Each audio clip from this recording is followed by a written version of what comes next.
then you have the constant debate that surrounds him. It's almost Pogba-like in terms of he should be playing here, he should be playing there. Do you go with the stability and listen to the outside perception? Oh, he's no stability, he should be number 6, he should be number 5. And I think you can also have a hard edge to how you approach Austin as well, where there comes a line where you say, we need to produce here now as well. Because he's man enough as well to be able to accept criticism that he's not going well. But these guys are probably, they feed better, if you like, off the arm around the shoulder mentality. Yeah. You know, and that's the way that modern management really is gone.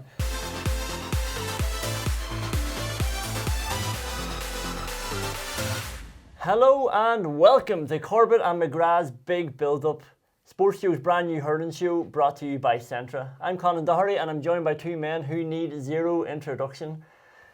On my left hand side I've got Derek McGrath, 5 years Waterford senior hurling manager, National League winning manager and, as Wikipedia tells me, 2-time All-Ireland Colleges winning manager as well. Derek, welcome to the show. Don't believe everything you read on Wikipedia, you will know that. Yeah, but look, I'm happy to be here, thanks for having me. And on my right hand side I have the former Tipperary leading goal scorer, Lar Corbett. Seamus Callanan took over you at the weekend. Lar, you must be absolutely raging. Yeah, well, I suppose when I started, we were one championship match and you could be gone. He has 4 chances every year, so just make sure Seamus is listening now to that. I was trying to think, lads, if you ever came head to head against each other at any stage, and I did see in 2015, I think it was a Munster quarter final, Tipperary got the better of you that day, but I was thinking, I wonder, did Derek have anything to stop Lar Corbett, the fastest man in Munster? Yeah, look, very elusive character obviously over the years. We actually came up against each other in a Munster club final actually twice as well. I was manager at Elasan in 2012 and 2010. I was a member of the panel, came on with about 4 minutes to go down in a frozen Parky Creeve where we managed to overturn Thurles Sarsfields. So yeah, look, I've met Lar a few times, so obviously I've admired him from afar, playing the game especially. Did you have anything in particular sort of put aside for him? Any of the old dogs that you said? No, look, the classic balance between man marking and if a fella goes 70 or 80 yards from the goal, when do you hand him over, if you like? And it's very hard to hand over Lar over the years. So. But even that match in Thurles 2015, it was very, very close. Yeah. I think it came down to a couple of scores in the end, Derek, wasn't it? Yeah, 4 points. Yeah, and we'd come from nowhere, really won a National League, Munster final, Eamon O'Shea. All the speculation was about Eamon not winning a trophy with Tipperary, and Tipperary 4 or 5 point victors in the end. And I even remember that day, there was only a couple of scores. We got 1 or 2 frees finishing up maybe about 10 minutes to go. Like, you know, it was a lot closer even than that as well. Like, you know, we could have, there was nothing really in it.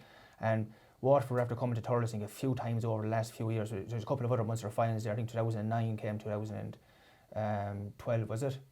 Yeah, and that, I think that was the day actually Jimmy Doyle had died, I think, during that week, and it was a kind of a tribute to Jimmy Doyle at half time, if you like. You know, and I was, you know, much and all as we were completely sympathetic to the Doyle family, we were kind of nearly walking into an absolute kind of emotional ambush as much as anything else. Similar to 2017, the late great Tony Keady had died in the run up to the All-Ireland final, and it was a tribute to Tony Keady, rightly so, for his family and for all the Galway and all GA supporters. But there was almost kind of an emotional connection there between the Galway people and you know what was happening on the field similarly that day in Tipperary. So we had, you know, it was hard to get over the line really. True. Yeah, well, alright lads, we have 4 games coming up this weekend. So on Saturday we have Wexford against Carlow, and we also have Cork against the lowly Waterford. Sorry about that, Derek. What the hell is going on? I'd say it's hard for you to be walking around Waterford at this stage. Yeah, look, I think it's very difficult, obviously. Look, I have to be completely honest, this time last year, as manager, we were in a similar situation, you know, and we had a dead rubber game the last game. We had the fallback of the numerous injuries, crippling injuries that we had, really in the run-up to or during the Munster Championship, and we had the fallback of no home venues. We've no real fallback this year, so naturally enough, there's a more heightened sense of post-mortem, you know, and what's gone wrong, etc. And it's, you know, it's every avenue is being explored. But look, my first year managing Waterford, very difficult year. We were relegated from Division 1A. We're beaten in the Championship by Wexford, and you know the post-mortem begin at local level can be very, you know, difficult to take. So I think there's a combination of factors there that I'm not really in tune with, because you know when you go out of the scene, you're not part of the inner sanctum. You have a tendency kind of nearly to break the attachment. I had a huge emotional attachment with the boys, so I haven't been in the know, but you're looking from afar and you're kind of saying to yourself, we're certainly better than that. The first port of call always is a bit of self-analysis for a manager. I think Pádraig will go through that root and branch review, and hopefully it can be something garnered out of Saturday night in terms of pride. I was thinking though, if I was a Waterford man and I saw Derek McGrath walking down the street, I'd be shouting over saying, "Derek, can we take the job again?"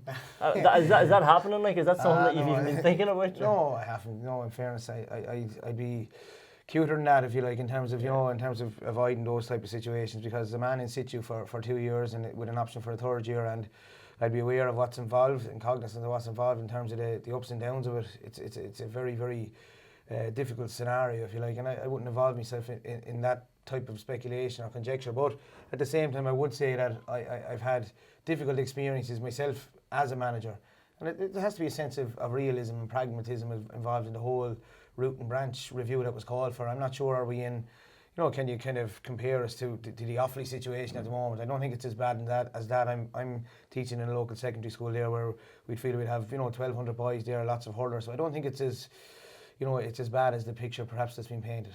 Yeah. Now, what's that like as a player? Like, they're being dug out now on the Sunday game, and it's obviously filling column inches, and Waterford are being dragged through the mud at the minute. When you're in that bubble and you're the player who's losing, what's that like? So yeah, and from my own experience, we have been in that bubble. I suppose from 2000 and maybe 3 to 2007, we were there. We were exactly where Waterford are at the minute. So how you get yourself out of it is that you have to stick together. So the players have to stick together, and there's a lot of negativity that's going to come from different avenues in the media. So yeah, you have to listen to it. You have to take it on board, and right, so say to yourself, right, so what can I do about it? So I suppose one guy that's getting an awful lot of attention this week was Austin Gleeson. I suppose how he applied himself and how he went about his business on the field. So for instance, we all know that looking at his body language on the field, it wasn't 100%. Looking at his intensity, it wasn't 100%. So this week, close people around Austin Gleeson should be kind of straight up and put their arm around him and say, right, so this morning is going to be our last game of the year, right? So go out, give it 100%. So be running up and down that field harder than you ran last week. Put in these intensity, put in these runs, and change the mindset of the Waterford people and say, right, so Austin Gleeson is not the problem here. Other people got it wrong. He's not the problem. So then when the year is over, they need to sit down and get together, but they need to stick together. They don't be going in their 2s and 3s different ways. Don't have things coming out of the camp. And it just goes to show, Derek had that when he was there. He changed the mindset of the Waterford players when they were there. We saw that over the last number of years. We all know that Austin Gleeson is one of the best hurlers in Ireland. You need the right people over him to press the right buttons. Is the right man over them? It doesn't look like it at the minute. Is there a certain way to press Austin Gleeson buttons? Because obviously it was hurler of the year when you were in charge of him, and he was lighting the championship up with so many class moments. Yeah, well, I think you need to know him. I think you need to understand him, and I think you need to be able to see things from his point of view as well. He's a young lad. Everything at his doorstep at 21 years of age, young hurler of the year, senior hurler of the year. So there's a natural drop off there. Happened with Tony Kelly. Yes. A guy wins young hurler of the year. Yeah. Lots going on, going to college, working. Will I go back to college? Will I? Loads of things going on in his own life as well. And I've been lucky enough. I had him in the classroom since he's 12 years of age. And academically, very bright young man. Everything going from. But there's a natural. I think the growth mindset has to creep in. Natural peaks and troughs of anyone's career. Then you have the constant debate that surrounds him. It's almost Pogba-like in terms of he should be playing here, he should be playing there. Do you go with the stability and listen to the outside perception? He's no stability, he should be number 6, he should be number 5. Or do you go with the whole, the freedom area? Almost akin to the relationship I'd imagine that Lar had with Eamon O'Shea. You're reading Lar's book or, looking from afar again, the perception around Lar's relationship with Eamon O'Shea where he was just able to flow because there was a kind of a connection, if you like, at every level. At every level. I think that's what Austin needs. And, and I think you can also have a hard edge to how you approach Austin as well, where there comes a line where you say, we need to produce here now as well. Because he's man enough as well to be able to accept criticism that he's not going well. But these guys are probably, they feed better, if you like, off the arm around the shoulder mentality. Yeah. And that's the way that modern management really is gone. In terms of getting the best out of guys. But it's the understanding of them, first and foremost, and ensuring that he's absolutely cocooned in the bubble that Lar referred to. Yeah. I just think that's important. He has to just find someone that can understand him. Because we know that he's one of the best hurlers in the country. So you have to be able to understand him, and you have to get the right people to be able to understand him. And as you said, it has to be a hard edge. But you can give a hard edge back to a player once the player knows that this manager has my back.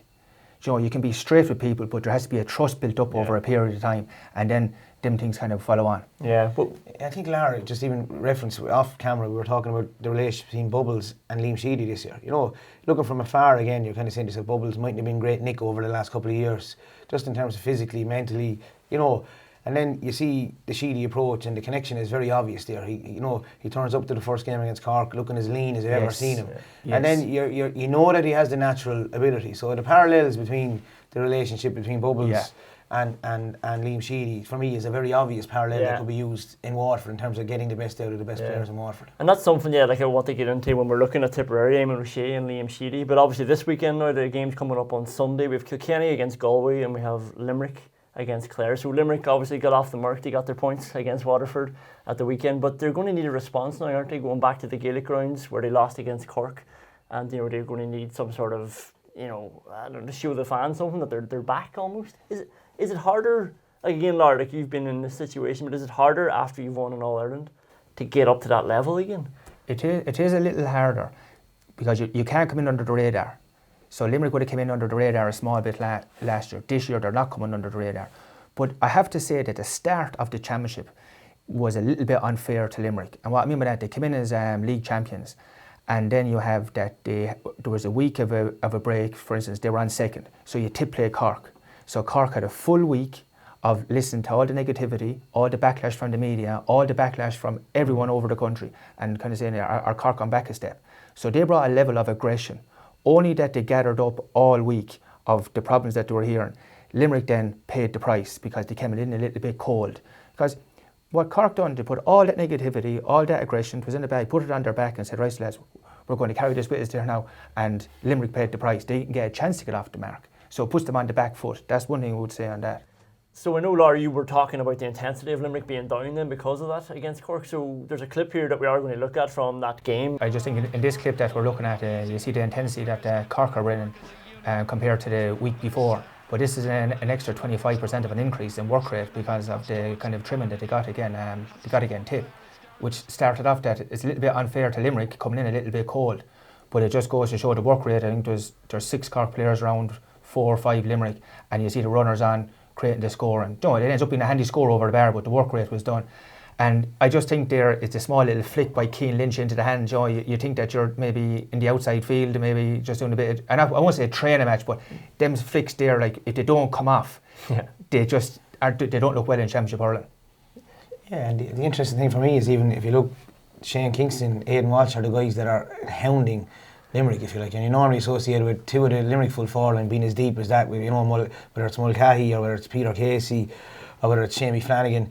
The hunger was very evident in the Cork approach, as opposed to this weekend, last weekend gone in Welsh Park. Limerick went back to what they normally do in terms of outworking an opposition, so it's probably a template for how you compete against Limerick in terms of how Cork approach it. And you were saying from the puck out as well, Limerick just looks... Normally in the Limerick puck out, that axis, if you like, of Tom Morrissey, Kyle Hayes, Gerard Hegarty, say if an opposition keeper goes long against you, the minute it's in the air, they're nearly 5 yards within the ball is dropped, and Morrissey was kind of ambling, and you wouldn't normally associate Morrissey and Hegarty, as I said, and Hayes with ambling around. I know he ends up with possession there, he throws the ball over his shoulder, and at that stage, but the normal kind of manic work ethic that you associate with Limerick just wasn't evident. Combination of reasons, as Lar says, going in cold, and Cork bringing just a ferocity of approach based on a week of absolute kind of exposure to not turning up against Tipperary. So a number of factors involved.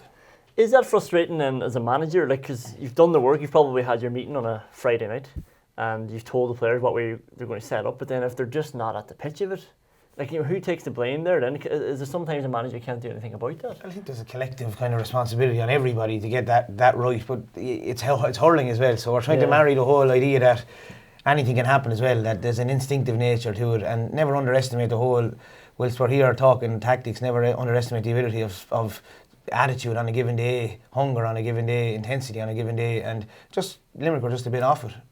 How did you raise yourself during the game? Did you need music in the change rooms? Did you need a manager bawling you out of it, or did you need a calm sort of approach to get up to that level? No, I never used to listen to music, and I wanted a calm approach, but more importantly than anything, I wanted to know what my job is. I used to go to him and O'Shea, he come to me 2 weeks before, and he said, Lara, I need to think about something. I think about it and I go back. But what is my job for the weekend? So for instance, Brendan Maher got his job whenever he got it, is to follow, for instance, the Tip Clare match, follow Tony Kelly. So you have to know your job on a Friday, but simplify it. Don't give out a job in front of 30 people in a room and think, right, so they're all going to pick up on what I'm saying. You have to simplify it for people one-on-one, and you have to call people out. And then when it's not done, then you have to call people and say, well, this was your job, but you have to simplify it. And I think that's the most important. All players want to take the pressure off themselves as much as they can. So on a Friday night, if you know what your job is, if it's A, B and C, simplify it. They're going home relaxed and they're coming ready then. Well, that was a beautiful link, because I was going to ask you about this Tony Kelly sort of, I don't know if it's a problem, because obviously he's one of the best hurlers in the country, so you're just trying to get the most out of him, but is his positioning becoming a problem? So this is who Limerick are playing at the weekend, playing Clare, and Tony Kelly again, Brendan Maher was all over him, but he was sort of dragging himself all over the pitch, wasn't he? Well, look, Waterford have to come into the debate when you're talking about Tony Kelly. I think, you know, if you look at the first game, Tony was given the run of the field, so it's very hard, you know, not to be contradictory when you're talking about him. He was given the run of the field from 80 or 90 yards, no one picking him up. So Tipperary obviously said in their camp, listen, when we meet Tipperary, or when we meet Clare, we're going to have to take out their main men. Their main men being Shane O'Donnell, Tony Kelly in particular, 6 points in play against Waterford. So Brendan Maher was given the job. But for me, it was the ability of Brendan Maher to go 100 yards with him, be up in his face, and still allow Pádraig Maher to be on the edge of the D. Now, I know Clare contributed to that by bringing Colin Galvin back as well, but you know, I think Dan McCormack had a big role there. You know, guys that are not as heralded in the Tipperary forward line, you know, a big role in kind of filling the space, perhaps in front of Pádraig Maher, picking up Pádraig Maher's man for a few minutes, leaving Pádraig sweep up, if you like, for want of a better phrase. And I think there's a lot involved in that, you know, as opposed to what people think from the outside. And the Kelly one is a no-brainer. Perhaps, you know, you can't have a grey area around a player like Kelly. He has to be just taken out of it, like, you know, he just has to be taken out of it. And I mean that with the greatest respect. I'm not talking about a vicious approach. I'm talking about his role has to be limited, you know, in terms of what he brings. And just on Tony Kelly's one there, what he's very good at, he's very good to anticipate the next passage of play. So for instance, if he sees a play coming, he's up and he's running. So if he's gone 10 yards, you won't catch him. So you have to anticipate. And I was looking at Brendan Maher on Sunday. He was anticipating his run. So Tony Kelly was going to make the run. Brendan was already with him. So Brendan Maher wasn't ball watching. So that means that Tony Kelly did 10 yards, he was buying off other competitors other days. He wasn't getting it off Brendan because Brendan was watching. Is he just looking? No, he's about to run now. And if he was about to run, he was up with him. So that's where Tony Kelly lost out. And that's why Tony Kelly went centre forward, full forward, centre back, ended up nearly in his own full back line. He couldn't lose Brendan, but Brendan was anticipating his next movement. And you were at the game, and you did a bit of photography for us. So we're going to pull up a nice photo you got of the Clare forward line. So I just took a picture. 60 minutes, Clare were down by 14 points. They had 3 guys within 80 yards of their own goal. Tip had 4. The reason why we had 4, we had Pádraig Maher as an extra man, and we just pushed out because Clare pushed out. But looking at it, down by 14 points, 10 minutes to go in the game, 3 minutes extra time is 13 minutes.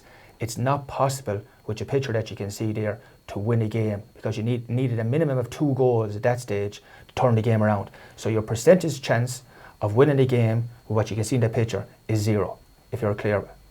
Well, let's pull up the tactics board and see what they should do or what they should have done that game and what they should do against Limerick. Just to look at it, after 60 minutes, this is the way that Clare set up last weekend. So you had 3 players just say inside the 80 yards from their own goal. This was after 60 minutes. So this is going to be a tactic that's not going to work on Sunday. It's not going to get you goals when you need goals. And it's not going to get you the percentage of the ball in around your shooting area. And you have to get your shooters on balls in around this area. That's you have to get your shooters. So looking at on just say next Sunday, these guys, if it's Tony Kelly that's out here, he has to make his runs here. If it's Podge Collins that's cut out around midfield, he's half back, he has to make his runs. You have to get your shooters into shooting positions. There's no point getting your shooters down the field. Sometimes what happens is players get selfish. If they're not on ball and they feel like they're not involved in the game, they go around their half back line, their midfield, pick up loose ball. If you pick ball up down here and you don't follow it in, you're giving in a very, very unfair ball into your forward line. So if you're giving in the percentage chances, is not. So Tony Kelly, if he's starting his runs, which he's well entitled to start his runs on Sunday, he can start here. He has to follow the ball in. He has to follow in. You have to get runners. So Derek will explain, even the Waterford guys, if there's runners on rotation. So they know if you're idle around the middle field or half back line, if you're not doing anything near the ball, you have to follow the ball in. Clare did not follow the ball in on Sunday, and that's why they were so far behind very early on. Yeah, and I think the other thing you have to bear in mind is that the Limerick full back line, if you look even at last weekend, Richie English almost situated himself here in the first half, and we had a gale breeze. We were going out the field, if you like, which is often a tactic that I use myself, to be honest with you, when I was over Waterford.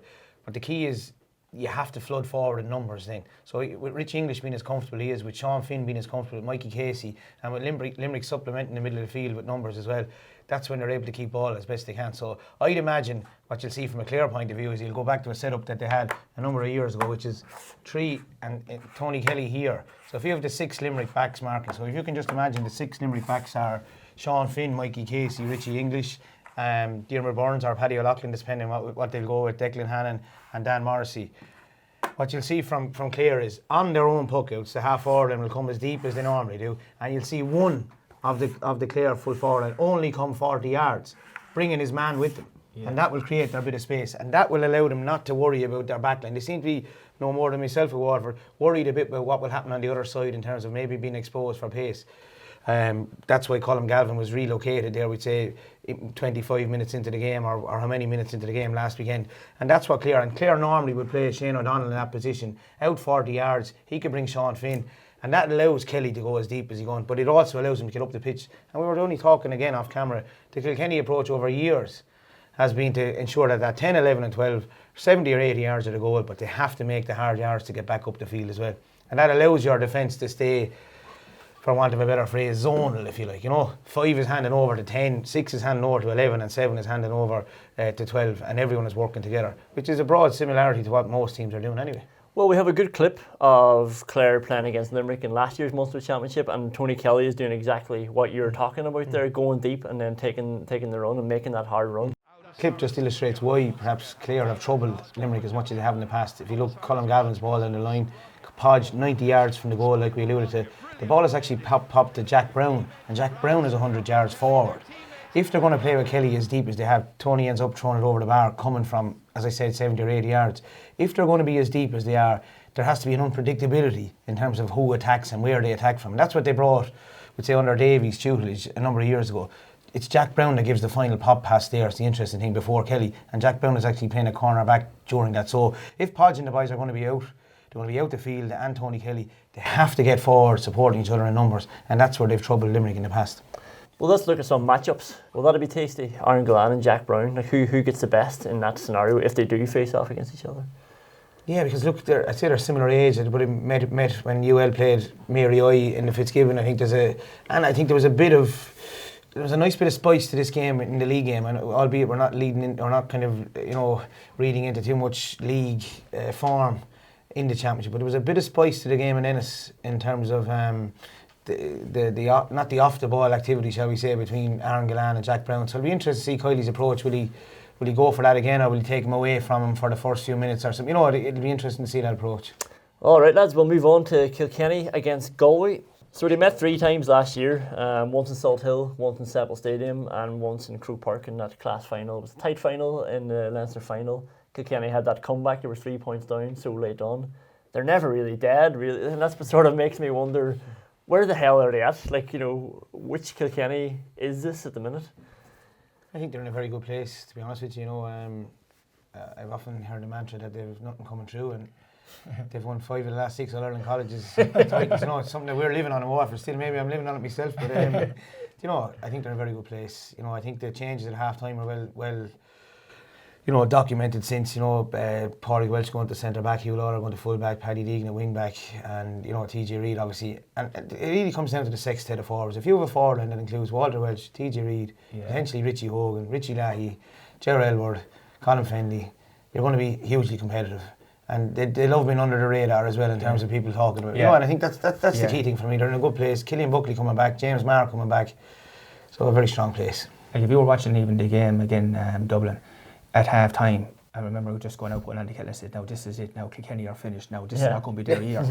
And then after the game, then you're saying, Jesus Christ, they're back, they're changing their team around. There's 4 more lads to come back in. We found out this week they're back in training, and now you're saying, well, now Cody in training now has him where he wants him. There's 3 or 4 lads chopping at the bit to get back in. There's 4 lads trying to hold on to their spots. So he had this when the team was going well in 2008, 9, 10 and 11. He's not back to the experience he has, but he's back for lads busted to get back in, to get their spot back, and lads trying to hold on to their spot. It's a dream for a manager to have that, to say, right, so no one knows the 15, you guys don't know the 15, so let's fight it out for it, and it's what he's good at.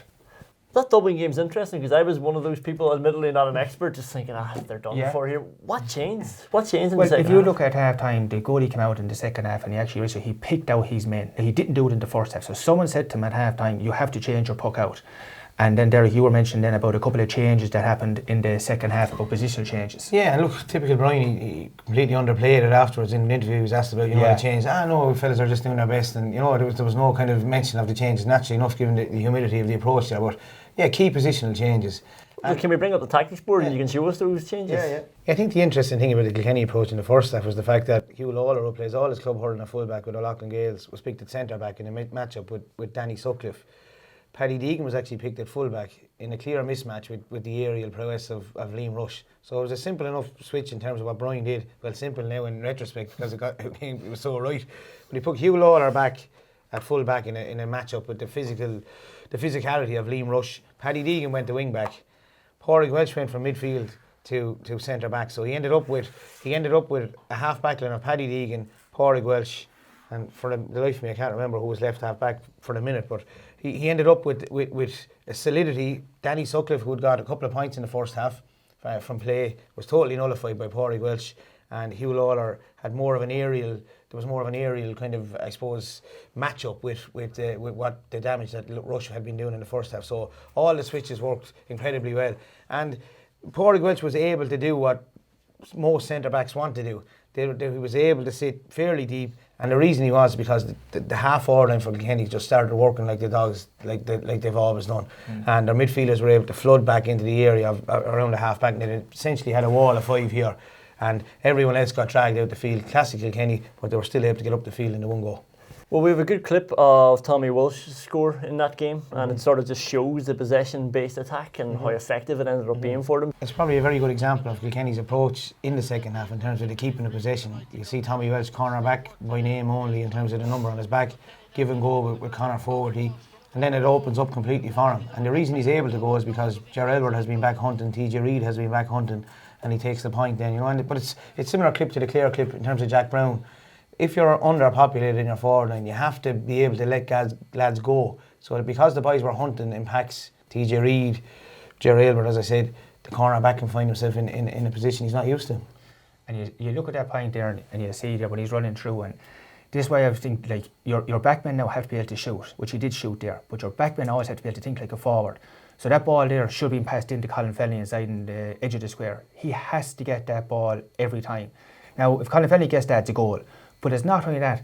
That player that's running through, he knows then in his memory, he'd done it before. I've been in this position before. If you get them chances in Kilkenny or get them in Cork, you're going to get those chances in Croke Park. When you get those chances in Croke Park as the year goes on, you have to be able to take them. The ball has to go to Colin Fennelly. It has to be a goal. What that tells them players that are running through in them situations, their memory will tell them, I've been here before.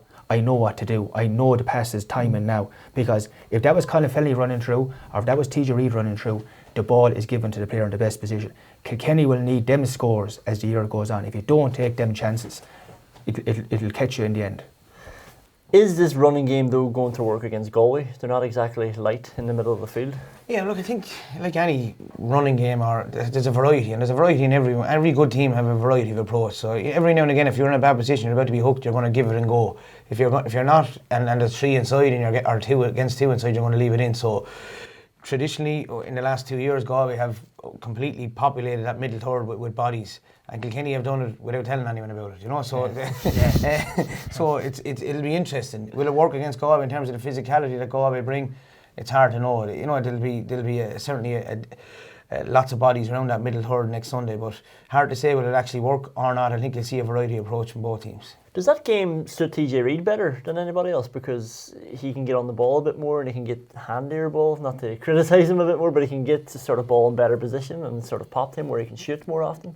Yeah, I think it suits him in a situation where he found himself against Dublin, which is the one, we've 2 championship matches to go on, where he's not completely man-marked in terms of he's going 100 yards from the goal and he's been handed over to someone. No more than the Tony Gelly debates surrounds what we've talked about, or Austin Gleeson, the top players.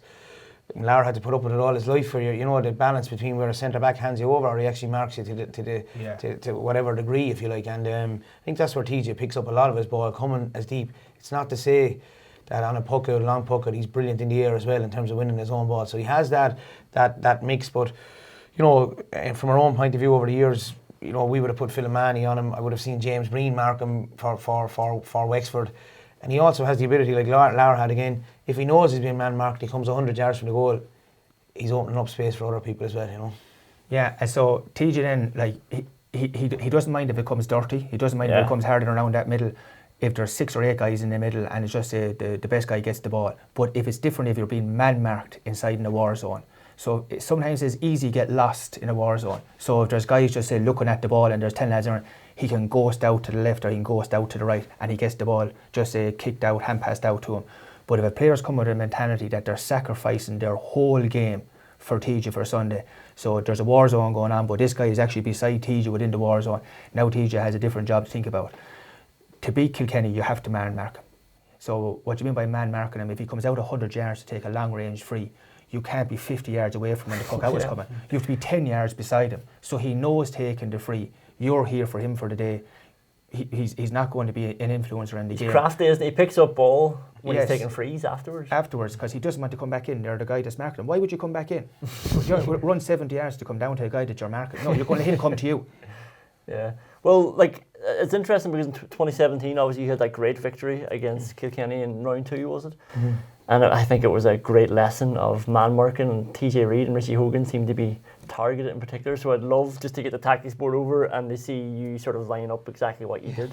Yeah, look, I suppose like any good or any team, any setup, we had a plan A and a plan B. Because the 2016 semi-final, we'd been Tig had been taken, if you like, but for 6 points by Richie Hogan, because a bit of grey area when we wanted Tig to sit.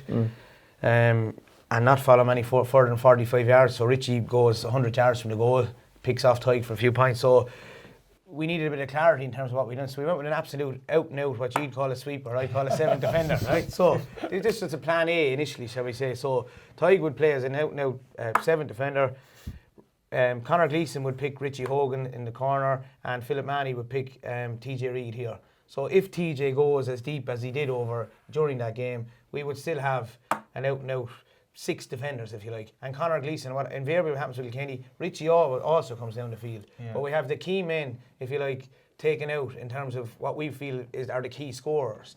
Our plan B as the game developed, if you like, because Kilkenny went so deep, Tig went to right half back on what we would consider to be the lesser of the wing forwards for Kilkenny, the guy that's not going to do you the amount of damage. So if Philip invariably had gone to left half back with TJ Reid, or was here, Conor Gleeson was here with Richie Hogan, and Philip was here with TJ Reid, and they were gone down the field, we would say to Tig, come off the left half forward, or come off, he's not going to do as much damage. And our right half forward in this area then, Michael Walsh, would be very, very deep, not marking the left half forward, but we would invariably end up with something like Pádraig Maher ended up almost last weekend, your wing back tucking in from the right hand side, and you still have the stability where you have 6 fairly condensed backs, if you like. And I think that's what we did, plan A and plan B, as the game developed. And Kilkenny are not naive tactically as well.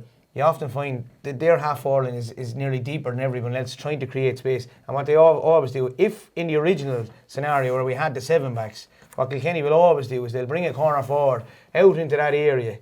I watched the Tipperary County final. Boris Ali would have set up in a similar manner 2 years ago. Yes. And you'd see Lar coming from the corner out around that area where Brendan Maher was sitting back. A fella that gets close to Tig, the fella that's going to do you the most amount of damage.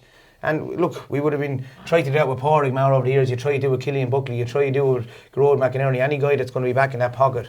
It's very difficult to do, but that would have been our plan A and plan B. And look, like all plans, when they go right, they're heralded, but when they go wrong, it's forget about it. Galway v Kilkenny, who is the key battle? Who's the matchup this weekend? TJ Reid and Gearóid McInerney is going to be the battle we predict for the weekend. And how TJ Reid goes about his business, is he going to be man-marked, or is he going to be let do what? Is he going to be let roam the pitch? I think Gearóid McInerney is going to stay a traditional kind of a centre back. I think that TJ Reid is going to get his space that he wants. I don't see how and why he's getting the space. He should be man-marked, but I think it's going to be a key battle the weekend. Yeah, it is, and go back to the Leinster final last year. I think it was 7 points all at half time.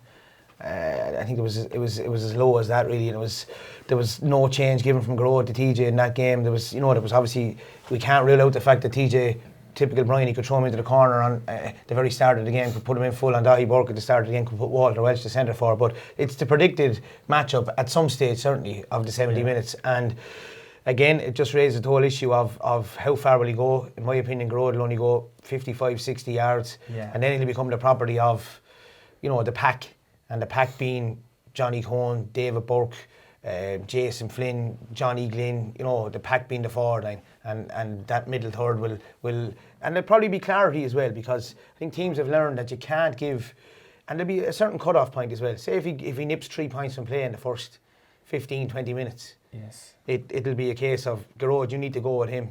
Pádraig Mannion, you sit. Like I showed the Dara Fives clip there, I would say, or the Dara Fives tactical approach. Pádraig Mannion is the guy that does the most hurling in the Galway backline. In terms of, Garrod will pop balls off from his right hand, but the fellow who hurls the most ball, probably Pádraig Mannion and Aidan Hart in terms of getting on ball. So what you'd often see is Pádraig Mannion absolutely just abandoning who he's on and him tucking, whilst Garrod is tight on TJ. And I think that's the scenario we've already talked about. Just on that point there, just say TJ is going to come out 90 yards, he's going to take it free on Sunday.